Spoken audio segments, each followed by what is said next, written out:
Coaching संस्थानों के मनमाने रवैये पर लगाम लगाने के लिए केंद्र सरकार ने बड़ा एक्शन लिया है। मंत्रालय ने अब कोचिंग सेंटर्स पर भ्रामक वादे करने और अच्छे नंबरों की गारंटी देने पर भी पाबंदी लगा दी है। दरअसल केंद्रीय शिक्षा मंत्रालय ने बीते दिन इन संस्थानों के लिए नए दिशा निर्देश जारी किए हैं। सरकार का मानना है कि इससे देश में बढ़ रहे छात्रों के आत्महत्या के मामलों में भी कमी आएगी। नए दिशा निर्देशों के तहत अब कोई भी कोचिंग संस्थान 16 साल से कम उम्र के छात्र का रजिस्ट्रेशन नहीं कर सकते। अब स्टूडेंट्स अपने सेकेंडरी स्कूल एग्जाम पास करने के बाद ही कोचिंग में एनरोल कर सकेंगे। शिक्षा मंत्रालय की ये गाइडलाइंस 12वीं के बाद जेईई, नीट, क्लैट जैसे एंट्रेंस एग्जाम और अलग अलग प्रतियोगी परीक्षाओं की तैयारी कराने वाले कोचिंग इंस्टीट्यूट के लिए जारी किए गए हैं।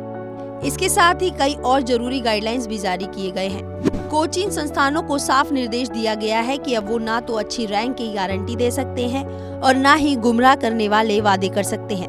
अब कोचिंग संस्थान स्नातक को कम शिक्षा वाले ट्यूटर को भी नियुक्त नहीं कर सकते हैं। छात्रों का नामांकन सिर्फ सेकेंडरी स्कूल एग्जामिनेशन के बाद ही करना होगा। कोचिंग संस्थानों को अब वेबसाइट भी बनानी होगी। इन साइट्स पर ट्यूटरों की शैक्षिक योग्यता, पाठ्यक्रमों, उन्हें पूरा किए जाने की अवधि, छात्रावास की सुविधाएं और कितनी फीस ली जा रही है उसका ताजा विवरण देना होगा। किसी भी कोचिंग संस्थान का अब तब तक पंजीकरण नहीं होगा जब तक कि उसके पास काउंसलिंग सिस्टम नहीं होगा। हर कोर्स की ट्यूशन फीस फिक्स होगी, बीच में फीस नहीं बढ़ाई जाएगी। साथ ही इसकी रसीद देनी होगी। तय समय से पहले कोर्स छोड़ने पर 10 दिन में बची फीस वापस करनी होगी। अगर स्टूडेंट्स हॉस्टल में रह रहे हैं तो हॉस्टल फीस और मेस फीस भी लौटानी होगी। बच्चों की मेंटल हेल्थ का ध्यान रखना होगा। साथ ही उनके ऊपर अच्छा परफॉर्म करने का प्रेशर नहीं बनाया जाएगा। स्टूडेंट्स अगर किसी परेशानी में हो तो मदद के लिए सिस्टम बनाना होगा।